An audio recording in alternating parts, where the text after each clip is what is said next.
Hey, I wanted to talk about 5 tips that I found helpful, especially when I was a new manager, to help the team just perform better and overall find more happiness in the job. I think sometimes, that's a pretty critical part to high performing is like really liking your job, feeling like you're on a team that's winning together and moving things forward. First up, number one, which may not be surprising, is there's a ton of research that psychological safety on a team is one of the most important parts to performance and just feeling like you're in a healthy team. Psychological safety generally is indicated by teams feeling willing to speak up, to say the things that they think to be true, to give feedback, to really operate in a way that's open and transparent. And I found that to be really critical. And I think a lot of studies have supported this. Google has a big study that they did, and there's a book on it called Work Rules. And one of the top things they found was psychological safety. So as a leader, try really hard to actively listen to your team, to encourage questions, and to really show empathy when mistakes are made and build that trust. The second thing that I found really helpful to help teams really do better is mastering the art of feedback. I've talked about this in a recent video, but I just wanted to hit on it again. The truth is, in teams, you're having to work with other people and you have to build relationships with those people. And you need to figure out how to give each other important feedback while also working well together and having a good relationship. And one thing that I found throughout my whole career is it's easy to think of like work relationships as maybe they should be easy or maybe it should feel more comfortable than it does sometimes. And I think a much healthier way to think about it is like any other relationship you have in your life. They have ups and downs.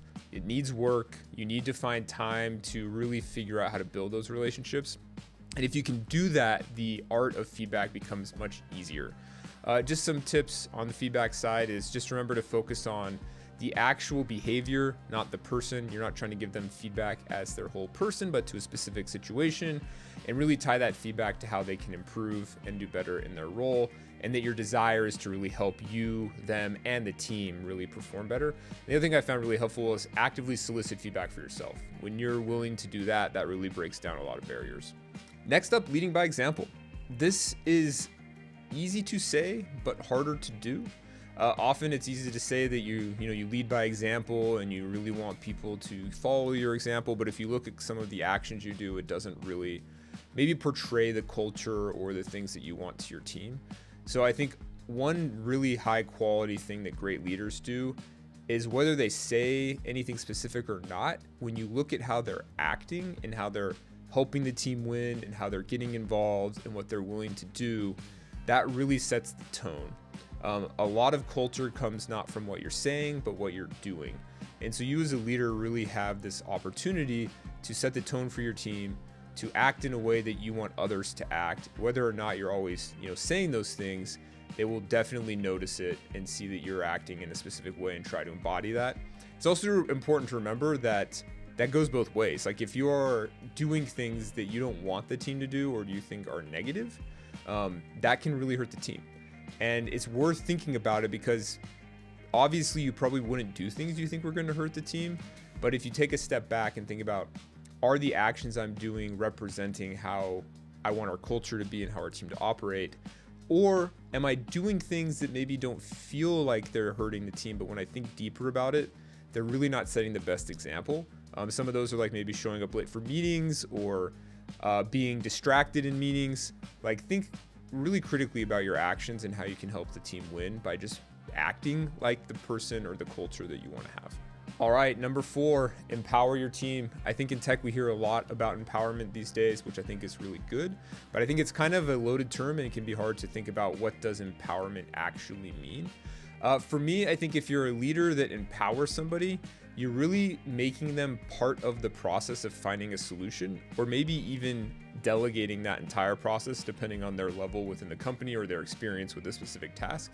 Because empowerment really is like taking it from, hey, I'm going to tell you to do something and you just need to execute, to I'm going to loop you into the context, the problem, the constraints, all this information so that you have information to make good decisions with. And the reason empowerment can be so powerful is often you have really smart people on your team. They've got great experiences, great thoughts. And if you just keep giving them problems that have already been quote unquote solved by you and they just need to execute, often you're not finding the best solution.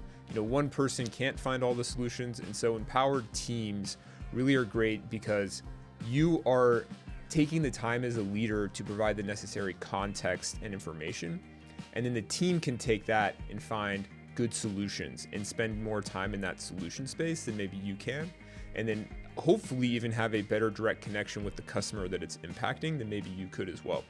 And that's a really great way to scale your leadership, is empowering people to find the best solution. And you can still work with them on that. It's not to say that you just like hand off the baton and disappear. You should definitely still be part of that process, but don't just give your team things to do, give them problems to solve, and that will feel much more empowering. And I find that teams are much more productive in that environment. Last, but certainly not least, be clear in your leadership. I find one of the major failure points for people is a lot of ambiguity in how they lead or what they expect from people. And it can really, really help to be clear. Even if you're empowering somebody, that doesn't mean you have to give them specific deadlines or really micromanage them. Like, clarity and micromanagement can sometimes be misunderstood. Clarity just means you're helping be very clear with your expectations. And those expectations might be, hey, here's the context, and I expect you to find some solutions and move it forward over the next quarter. That's a pretty empowering set of clarity. And obviously you'd probably want to spend more time giving the right of context and information, but don't forget to do that.